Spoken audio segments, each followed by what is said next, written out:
Hello everyone, I hope कि आप सबकी प्रिपरेशन अच्छी चल रही होगी और आप लोग अपनी पढ़ाई बहुत अच्छे से कर रहे होंगे। आज की इस वीडियो में मैं आपके साथ डिस्कस करूंगी क्या जो हमारे प्रीवियस ईयर क्वेश्चंस होते हैं क्या वो हमारा एग्ज़ाम क्रैक करने के लिए इम्पोर्टेंट होते हैं या नहीं होते हैं।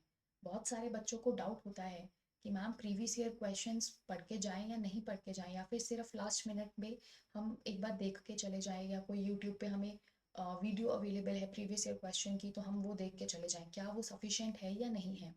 तो आज की इस वीडियो में मैं आपके साथ यही डिस्कस करूंगी कि क्या प्रीवियस ईयर क्वेश्चंस आपका एग्जाम सच में क्रैक करवा सकते हैं या नहीं करवा सकते हैं। तो चलिए शुरू करते हैं।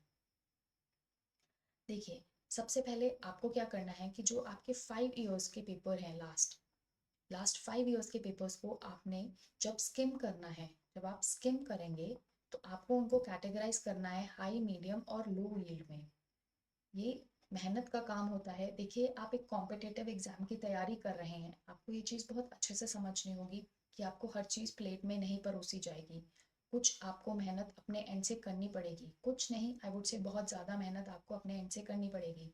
हम टीचर्स, हम एजुकेटर्स आपको सिर्फ रास्ता दिखा सकते हैं, बट चलना आपको है।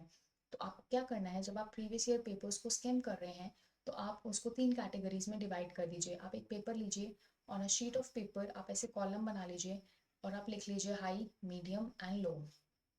उसके बाद क्या करना है, आपने उनको, जो आपके टॉपिक्स होंगे आपको पता लग जाएगा ये बहुत बार आ चुके हैं, ये कम आया है, और ये तो एक ही बार आया है 10 साल में, या लेट्स से 10 साल में या 5 साल में ये 2 बार आया है। जो ये वाले टॉपिक्स हैं ये बहुत बार आए हैं, मीडियम वाले इतने आए हैं, आपको एक रफ आइडिया हो जाएगा।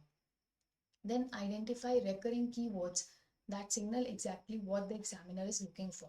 अब देखिए, फॉर एग्जाम्पल, जब हम आप रिसर्च के ये जो प्रीवियस ईयर पेपर्स हैं आप जब देखेंगे, एक क्वेश्चन आपको बहुत रिपीटेडली दिखेगा which was based on action research.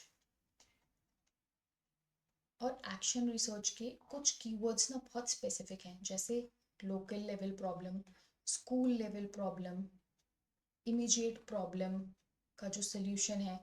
तो ये कुछ ऐसे कीवर्ड्स हैं जो आपको पता चलेगा कि they are related to action research. आपको जब भी किसी क्वेश्चन में, किसी स्टेटमेंट में आपको ये टर्म्स दिख जाएंगी तो आपको इमिजिएटली आपका माइंड क्लिक करेगा कि ये एक्शन रिसर्च की बात हो रही है। तो इसीलिए आपको प्रीवियस ईयर्स जो पेपर्स होते हैं उनको स्किम करना बहुत ज़रूरी होता है। Third is shift the focus from learning the subject to mastering the language of the test. हमेशा बच्चे इसलिए मार खाते हैं या उनका एग्ज़ाम इसलिए क्लियर नहीं होता है क्योंकि वो सब्जेक्ट को याद करने की कोशिश करते हैं।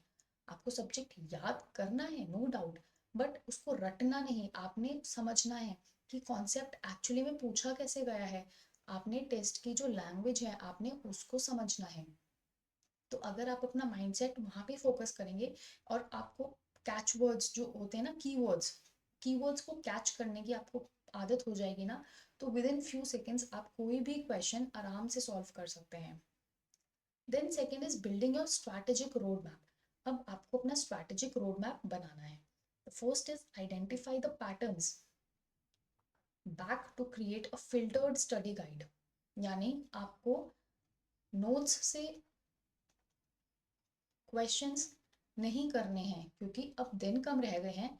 आपने प्रीवियस ईयर क्वेश्चंस देखने हैं और फिर अपने आपको जो कंटेंट है आपने उसको फिल्टर करना है, या आपने शॉर्ट नोट्स प्रिपेयर करने हैं according to the previous year questions जो बहुत बार रिपीट हो रहे हैं, या आपको कुछ कीवर्ड्स स्पेसिफिक दिख रहे हैं उस टॉपिक से रिलेटेड। तो आपको उल्टा जाना है, you have to move backwards. Then prioritize the topics based on frequency and difficulty rather than chronological order of chapters। ऐसा नहीं है कि हाँ मैं पहले टीचिंग ही करूँगा फिर मैं रिसर्च करूँगा फिर मैं कम्युनिकेशन करूँगा, नहीं। आपने देखना है कि कौन से टॉपिक्स ज़्यादा बार पूछे गए हैं या ज़्यादा डिफिकल्ट हैं। आपको क्रोनोलॉजी पे नहीं जाना है, आपको फ्रीक्वेंसी और डिफिकल्टी पर जाना है। Next is decoding the examiner traps and phrasing. अब देखिए, ट्रिक क्वेश्चंस को कैसे डिज़ाइन किया जाता है ताकि जो बच्चे हैं वो वहाँ पे जाके कंफ्यूज हो जाए, क्योंकि एग्जामिनर को पता है कि जब आप एग्जाम हॉल में हैं तो आप पर ऑलरेडी स्ट्रेस है, आप ऑलरेडी प्रेशर में हैं। तो एक इजी क्वेश्चन भी वो कुछ ट्रिकी वर्ड्स यूज करके या घुमा फिरा के पूछता है तो आप कंफ्यूज हो जाते हैं, आपने उसको भी ध्यान में रखना है। Then develop a mental red flag system for spotting high stakes question. अब जैसे क्या होता है बहुत बार, which of the following are not correct, ऐसे पूछ लिया जाता है। बच्चे नॉट नहीं पढ़ते हैं, वो करेक्ट करके आ जाते हैं, और एग्जामिनर इतना तेज होता है कि वो ऑप्शंस में करेक्ट वाले भी देगा और नॉट करेक्ट भी देगा। जिसका ये नॉट स्किप हुआ वो करेक्ट वाले ऑप्शन को ठीक कराएगा। या फिर which of the following are not non correct.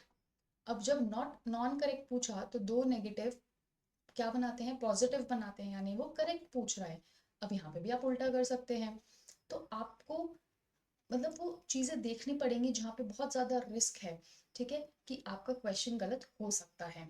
Then move from memorising facts to recognising the underlying logic of the questions. Again आपको रट्टाफिकेशन नहीं करना है, रोट लर्निंग नहीं करनी है, आपने लॉजिक और अंडरस्टैंडिंग के साथ अपने क्वेश्चन को सॉल्व करना है। Then from recognition to active mastery, तो आपने क्या करना है, एक फीडबैक लूप यूज करना है जहाँ पे हर एक स्टडी सेशन के साथ आप एक टारगेटेड पास्ट पेपर प्रॉब्लम को भी सॉल्व कर रहे हैं। आपको पता चलना चाहिए कि हाँ ये पेपर मैंने सॉल्व किया था, आज जो मैं पढ़ाई करूंगा इस पेपर से रिलेटेड करूंगा, इस पेपर के जितने भी कॉन्सेप्ट्स हैं वो मैं रिवाइज करूंगा। Then finalize the routine for the weeks leading up to the test to ensure cognitive familiarity at its peak. अब जो भी आपके लास्ट के वीक्स रह गए हैं, लास्ट के डेज रह गए हैं एग्जाम के लिए, आपने क्या करना है कि आपने सिर्फ अच्छे से अपने जो आपके कॉन्सेप्ट्स हैं, जो आपके टॉपिक्स हैं, रिपीटेड टॉपिक्स हैं, उनको इतनी अच्छे से ब्रश अप करना है कि जो आपका दिमाग है ना, जब वो कीवर्ड या फिर वो फ्रेज देखे एग्जाम हॉल में तो एकदम से उसकी ना कॉग्निटिव फेमिलियरिटी जाग जाए कि हाँ ये तो वही क्वेश्चन है और ये इस टॉपिक से आया है, ये इसका कीवर्ड है। तो ये कुछ ऐसे स्टेप्स हैं, या ये फिर I won't say steps, but हाँ ये कुछ ऐसी चीज़ें हैं जिनको आप फॉलो करेंगे अच्छे से तो आप समझ सकते हैं कि previous year questions can actually help you to decode your exam and help you to achieve your JRF. So I hope आपको आज की वीडियो बहुत ज़्यादा पसंद आई होगी, और ये कुछ बहुत बेसिक पॉइंट्स हैं जो बच्चों को पता होते हैं बट वो इम्प्लीमेंट नहीं करते हैं। बट प्लीज़ आप इन चीज़ों को समझिए, अभी भी टाइम है। तो अभी भी अगर आप प्रीवियस ईयर क्वेश्चंस और मॉक टेस्ट को फॉर ग्रांटेड ले रहे हैं तो प्लीज़ मत लीजिए। And that is all for today. Thank you so very much for watching. अगर आपको वीडियो पसंद आई है तो चैनल को सब्सक्राइब कीजिए, वीडियो को लाइक कीजिए और एक कमेंट ज़रूर ड्रॉप कीजिए। सी यू सून, बाय बाय।